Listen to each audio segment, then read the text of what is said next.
سیاوش الیاسوف یکی از فعالان جمعیت نابینایان تاجیکستان شام 24 ایول با نشر یک مراجعتنامه ویدیویی در صفحه‌اش در فیسبوک از آن شکایت کرد که او و دوستانش که مثل وی قوه بصارتشان ضعیف است روز شنبه هنگام استراحت در پارک عمر خیام در پایتخت به دلیل معیوبیشان مورد تبعیض قرار گرفتند.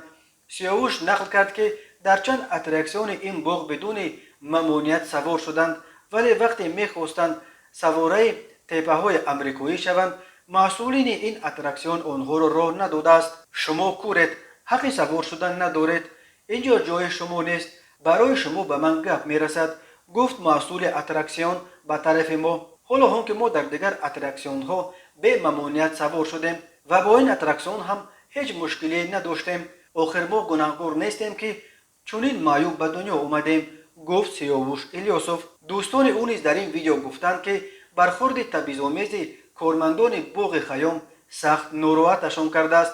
وقتی ما گفتیم که شکایت میکنیم، گفت کجای میخواهید روید، شکایت کنید، از دستتان هیچ چیز نمیآید، نقل کرد یکی از همراهان سیاوش.